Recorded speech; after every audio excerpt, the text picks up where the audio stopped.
The baby she's carrying is mine.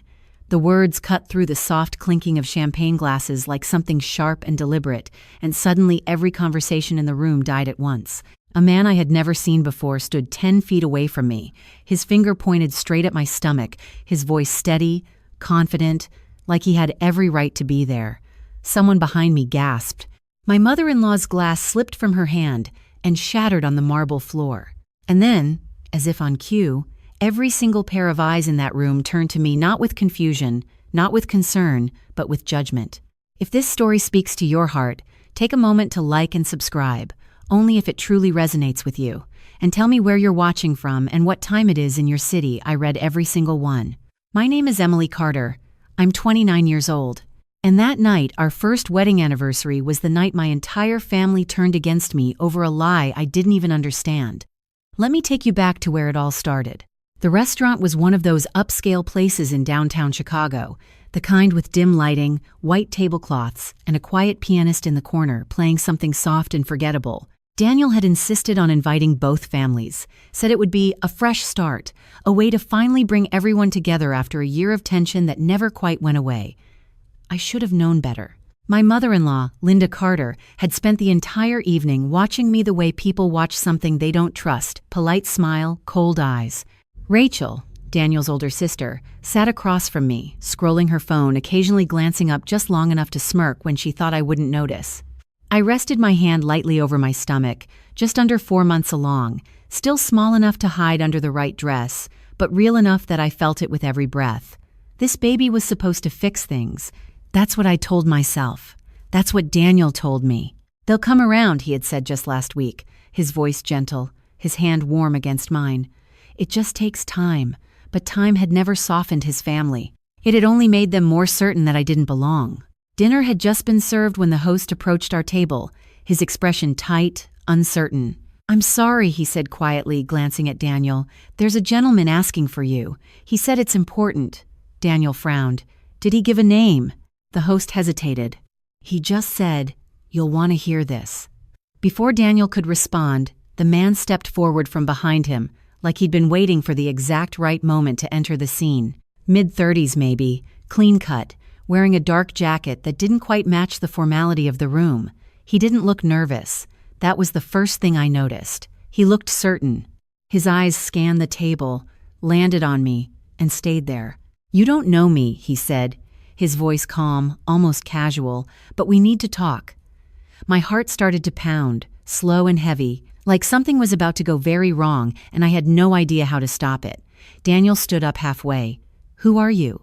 The man didn't answer him. He took one step closer, lifted his hand, and pointed directly at me. "The baby she's carrying," he said, each word clear, measured, impossible to misunderstand, "is mine." For a second, no one moved. Not a single person. The pianist stopped playing. The air felt thick, like it had been pulled out of the room and replaced with something heavier. I opened my mouth, but nothing came out, because I didn't recognize him. I had never seen him before in my life. And somehow, that made it worse.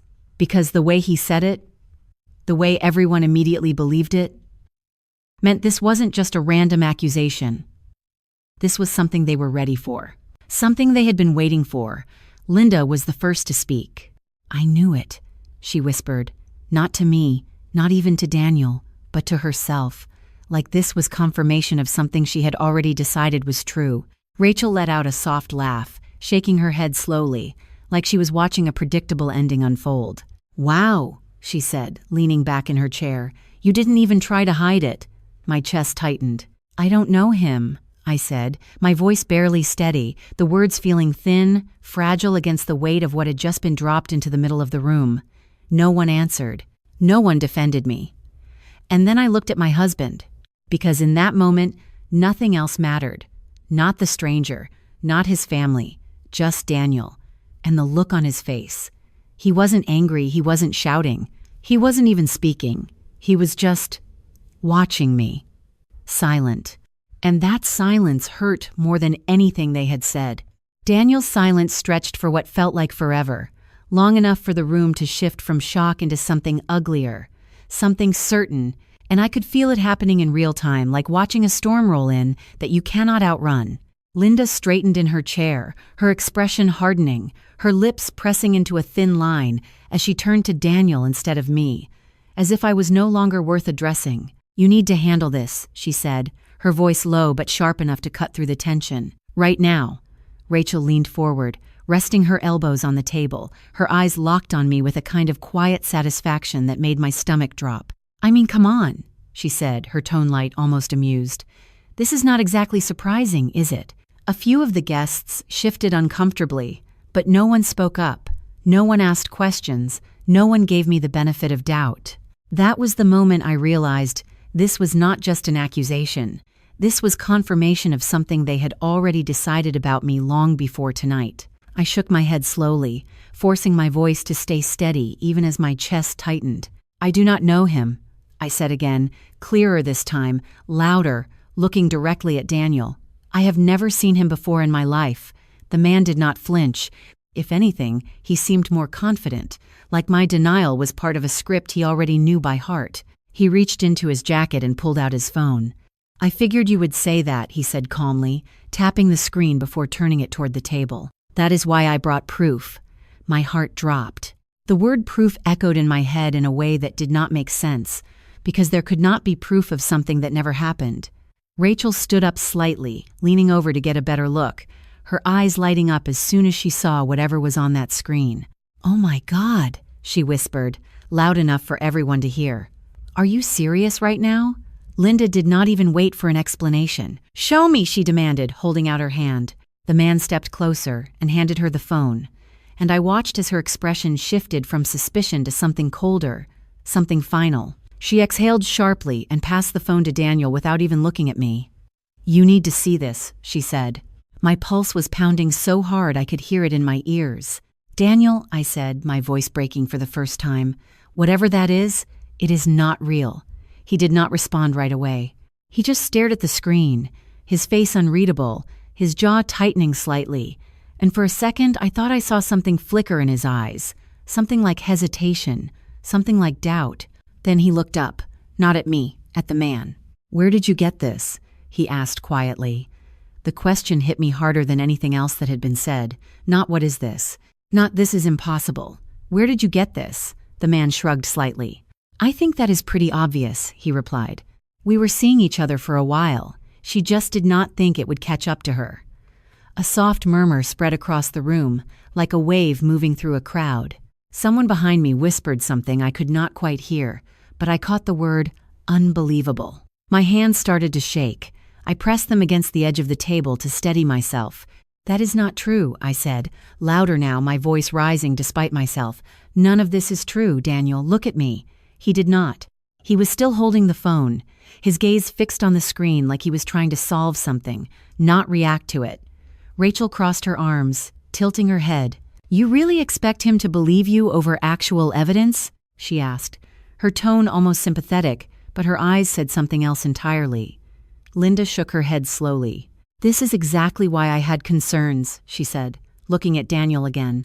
"You rushed into this marriage, and now look at what she has done."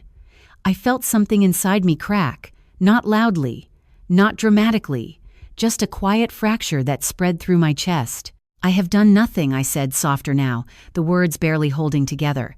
"I have been nothing but loyal to you, to all of you." No one answered, not one person. And then Rachel said it, the thing that turned the entire room from judgment into a verdict. "Daniel," she said, her voice firm, decisive, "you know what you need to do." The words hung in the air, heavy and unavoidable. Linda nodded once. "End this," she added, "before it gets worse." I stopped breathing for a second, because I knew exactly what they meant. And for the first time that night, fear replaced confusion. Not fear of the stranger, not fear of the accusation, fear of losing everything, because no one was willing to listen.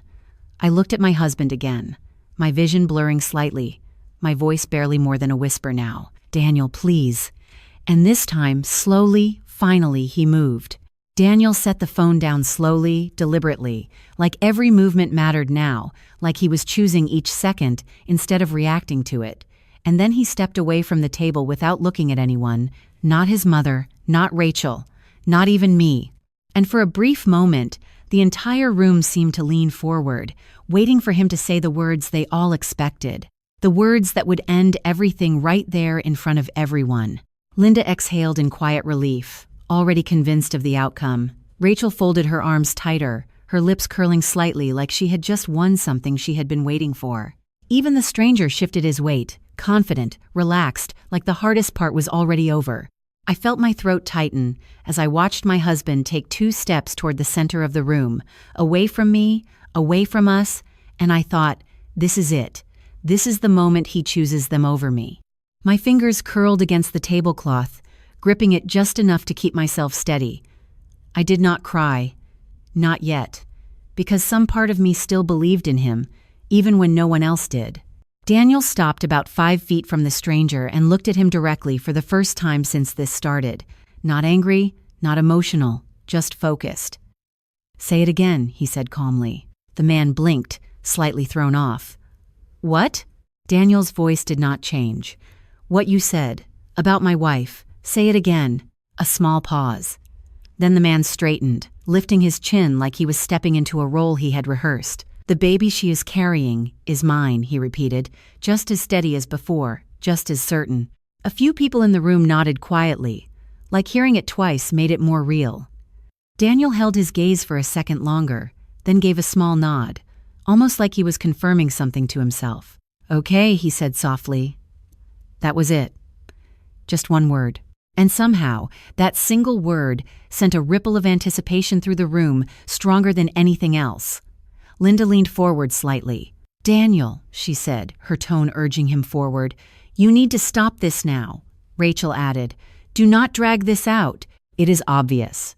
I closed my eyes for half a second, bracing myself for what was coming, for the sentence that would follow, for the decision that would erase everything we had built together.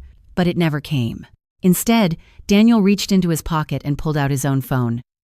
He did not rush. He did not explain. He simply unlocked it, tapped a few times, and then looked up at the restaurant manager who had been standing awkwardly near the entrance this entire time. "Can you bring the security footage from the front entrance?" he asked, his voice polite, controlled. The manager looked startled. I can try, sir, but—" "Please," Daniel said, and there was something in his tone now, something firm enough that the man immediately nodded and disappeared toward the back. The room shifted again. Confusion this time, not certainty. Rachel frowned slightly. "What are you doing?" she asked, her voice losing some of its earlier confidence. Daniel did not answer her. He turned back to the stranger. "You said you have been seeing her," he continued evenly. "For how long?" The man hesitated just for a fraction of a second, but it was enough. "A few months," he said. Daniel nodded again. "A few months," he repeated, like he was filing it away. Then he asked, "Where?" The man blinked. "What?" "Where did you meet her?" Daniel clarified, his tone still calm, still patient. Another pause. Longer this time. "Around," the man said finally. "Different places." Rachel shifted in her seat. Linda's expression tightened. And for the first time since this started, something changed in the air. Not dramatic, not obvious, but noticeable. A small crack in the story that had felt so solid just moments ago. Daniel tilted his head slightly, studying the man like he was no longer a threat, just a problem to be solved. "Interesting," he said quietly. Then, slowly, he turned his head and looked at me. Really looked at me. And in that moment I saw it. Not doubt, not anger, something else entirely, something steady, something certain. "Emily," he said, his voice softer now, cutting through the noise. "Look at me." I did, my breath catching as our eyes met. "You said you do not know him," he continued. "Is that true?" "Yes," I said immediately, the word coming out stronger than anything I had said all night. "I swear to you, I have never seen him before." He held my gaze for 1 second longer. Then he nodded. "Okay," he said again. And this time, it meant something completely different. The shift was subtle, almost invisible if you were not paying attention, but I felt it before I fully understood it, like the air in the room had changed direction, and everyone was still facing the wrong way. Rachel was the first to react, a small frown forming between her brows as she leaned forward again, her voice sharper now. "What does that mean, okay?" she asked, trying to regain control of something that was starting to slip. Daniel did not answer her. He was still looking at me, and there was something in his expression now that had not been there before, something steady, something that made my chest tighten for a completely different reason. Trust. Not blind, not naive, certain. Then he turned back to the man. "You said a few months," Daniel repeated calmly. "So you would know where she lives." The man hesitated again, just a fraction longer this time. "Of course I do," he said, but the confidence from before was thinner now, stretched. Daniel nodded slightly. "Then tell me the street." Silence. Not long, but long enough. A couple at the far end of the table exchanged a glance. Linda's posture stiffened. Rachel's fingers tightened around her glass. "I do not need to prove anything," the man said quickly, his voice picking up just a little, just enough to notice. Daniel did not react to the tone. "No," he agreed quietly. "You already tried that." That line landed differently, softer, but heavier. And then, right on cue, the restaurant manager returned, slightly out of breath, holding a tablet. "We have the footage from the front entrance," he said, glancing nervously between Daniel and the rest of the table. Daniel took the tablet and thanked him with a small nod. He did not rush to show it. He did not explain what was on it. He simply turned the screen outward so everyone at the table could see. "This is from 10 minutes ago," he said. The video played in silence. The camera angle showed the front doors of the restaurant, the host stand, the steady flow of guests arriving and checking in. And then the man appeared on screen, not alone. Walking in beside him, just for a second before stepping out of frame, was someone else. Someone familiar. Someone sitting at this table. Rachel. The room did not explode. It did not need to. The silence that followed was louder than anything. Rachel froze. Completely. Her face drained of color so quickly it was almost unreal, like someone had flipped a switch. That does not prove anything," she said quickly, her voice no longer smooth, no longer controlled.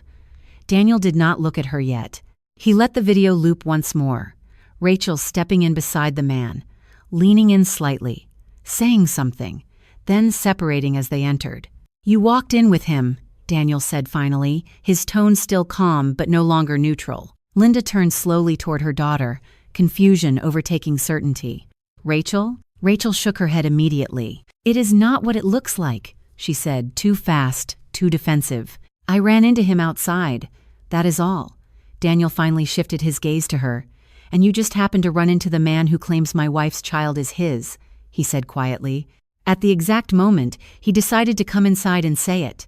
Rachel opened her mouth, then closed it. No words came out this time. The man shifted his weight again, no longer relaxed, his shoulders tightening slightly as the attention turned away from me and toward him, toward them. Daniel took one step closer, not aggressive, not threatening, just enough to close the distance. "Who asked you to come here?" he asked. The man did not answer. Daniel waited. No raised voice, no pressure, just silence. The kind that forces truth to the surface whether you want it to or not. Rachel's breathing became audible, quick, uneven. "You are making a mistake," she said, but even she did not sound like she believed it anymore. And that was the moment everything broke. Not loudly, not dramatically, just a quiet collapse of something that had been carefully built and was no longer holding together. The man exhaled, glancing once at Rachel before looking back at Daniel. "She said it was just a prank," he muttered, the words low but clear enough for everyone to hear. "She said it would be funny." The room went completely still. Linda stared at her daughter like she did not recognize her. I felt my hand slowly loosen its grip on the tablecloth, the tension that had been holding me in place beginning to unravel. Rachel shook her head again, but this time it was different. Not denial, panic. "That is not what I said," she insisted, but her voice was shaking now, the control completely gone. Daniel did not react right away. He just stood there, absorbing it, letting the truth settle over the room the same way the accusation had just minutes ago. And then, finally, he spoke. "You tried to destroy her," he said, his voice quiet, steady, but carrying through the entire room like something unmovable. And for the first time that night, no one argued with him. The words settled into the room like something heavy and irreversible, and for a moment no one moved, no one spoke, like everyone was waiting for Rachel to fix it, to laugh it off, to turn it into something harmless, something that made sense again, but she did not. She just stood there, her eyes darting between Daniel and the man, her breathing uneven, her composure gone. "It was not supposed to go this far," she said finally, her voice smaller now, stripped of everything it had carried earlier. Linda pushed her chair back slowly, the sound scraping against the floor louder than it should have been. "What did you do?" she asked, her voice trembling in a way I had never heard before. Rachel shook her head quickly. "I just wanted to prove a point," she said, looking at Daniel now, desperation creeping into her tone. "You were rushing into everything, the marriage, the baby, all of it. I thought if you saw this, you would slow down. You would think, by destroying her?" Daniel cut in, not raising his voice, but stopping her completely. The question hung there, simple and devastating. Rachel's mouth opened, but no words came out this time, because there was nothing she could say that would make it better.